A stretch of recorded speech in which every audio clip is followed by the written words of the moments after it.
Imaginez un immeuble si complexe que certains visiteurs s'y perdent encore aujourd'hui. Un bâtiment composé de passerelles, de patios, de ponts suspendus et de centaines d'appartements reliés entre eux, formant un immense labyrinthe rouge. À première vue, Walden 7 ressemble presque à une forteresse futuriste sortie d'un film de science-fiction.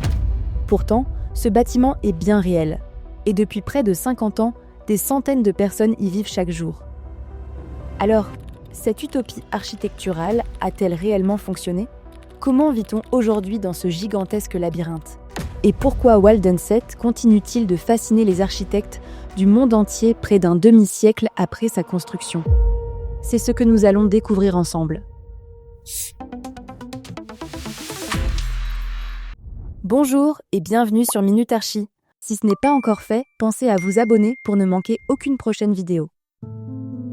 Aujourd'hui, direction Barcelone, pour découvrir l'un des ensembles résidentiels les plus audacieux du XXe siècle.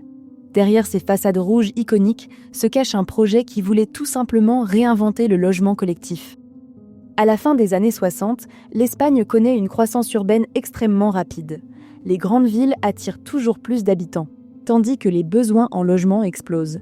Pour répondre à cette demande, de nombreux ensembles résidentiels sont construits à toute vitesse. Comme ailleurs en Europe, on privilégie alors les tours et les barres d'immeubles standardisés, des bâtiments efficaces à produire, mais souvent critiqués pour leur répétition, leur manque d'identité et leur difficulté à créer une véritable vie de quartier. Pour Ricardo Bofill, cette manière de construire la ville pose un problème fondamental. Selon lui, ces grands ensembles répondent certes à un besoin quantitatif, mais oublient complètement la dimension humaine de l'habitat. Les habitants y vivent côte à côte sans réellement se rencontrer.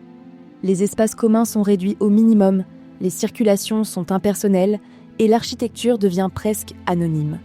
Avec son atelier, le Thaler de Architectura, fondé quelques années plus tôt, Bofill défend une vision radicalement différente. Pour lui, un immeuble ne doit pas être un simple empilement d'appartements.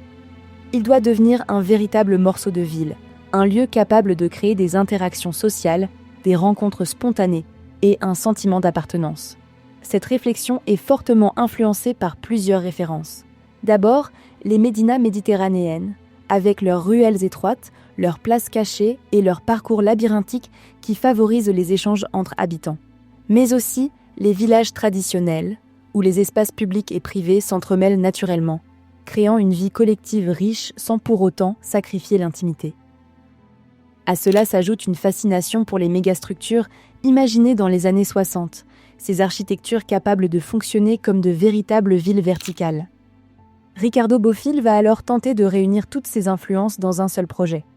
En 1970, son atelier récupère un ancien site industriel occupé par une cimenterie en périphérie de Barcelone. Plutôt que de l'effacer totalement, Bofill décide d'y construire un immense complexe résidentiel qui dialoguera avec ce passé industriel. D'ailleurs, l'ancienne cimenterie sera elle-même transformée en atelier d'architecture, un lieu toujours utilisé aujourd'hui sous le nom de La Fabrica. Le nouveau projet prend le nom de Walden 7, en référence au roman Walden 2 du psychologue américain Bruce Frederick Skinner, qui imagine une société expérimentale organisée autour de nouveaux modes de vie collectifs. Comme dans le livre, Walden 7 ambitionne de devenir un laboratoire grandeur nature où l'architecture participe directement à la manière dont les habitants vivent ensemble. Pour concrétiser cette idée, Bofill imagine une structure totalement inhabituelle.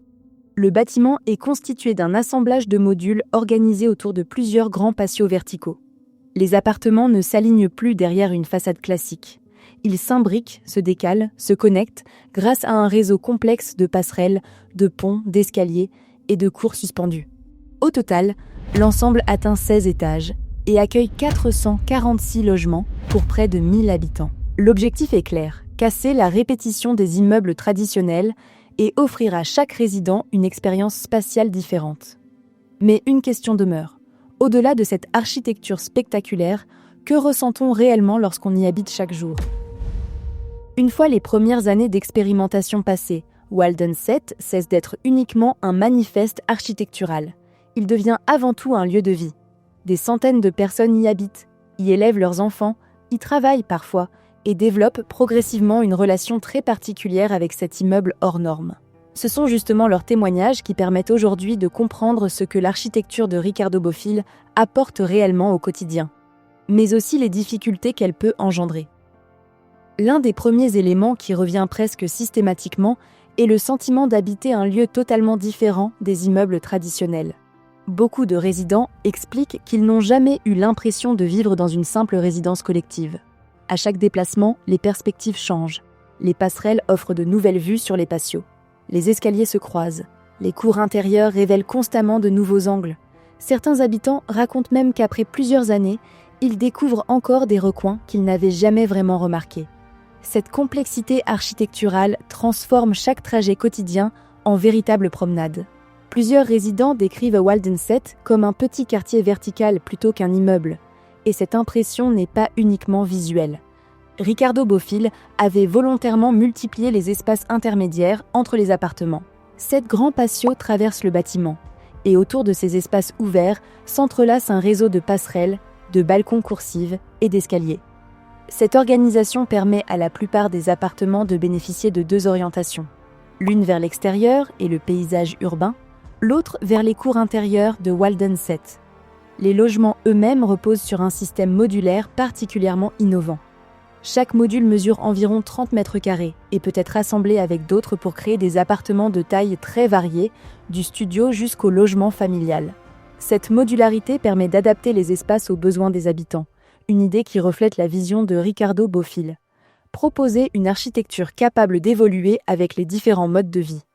Dès l'origine, le projet intègre de nombreux espaces partagés, des salles de réunion, des commerces, un bar, une petite bibliothèque, ainsi que 2 piscines installées sur les toits, offrant une vue panoramique sur Barcelone.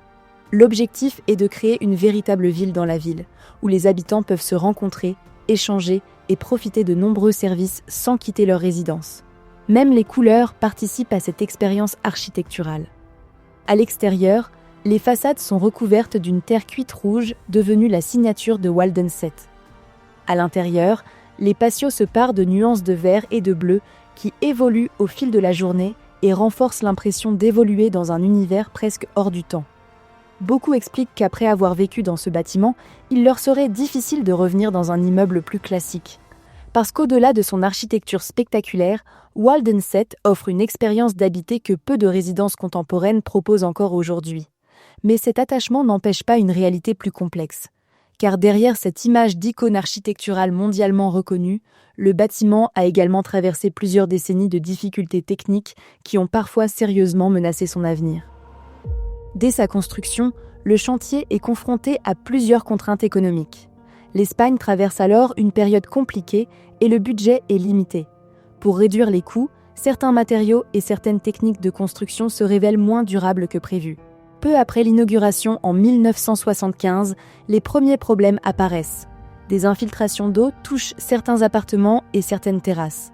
À plusieurs endroits, le revêtement extérieur commence également à se détériorer et quelques carreaux de céramique se décollent des façades. Ces défauts techniques alimentent rapidement les critiques. Beaucoup saluent l'audace du projet, mais certains se demandent si une architecture aussi complexe est réellement adaptée à un usage quotidien. Au fil des années, d'importants travaux de rénovation sont engagés. Les façades sont restaurées, l'étanchéité est reprise et une partie des installations techniques est modernisée.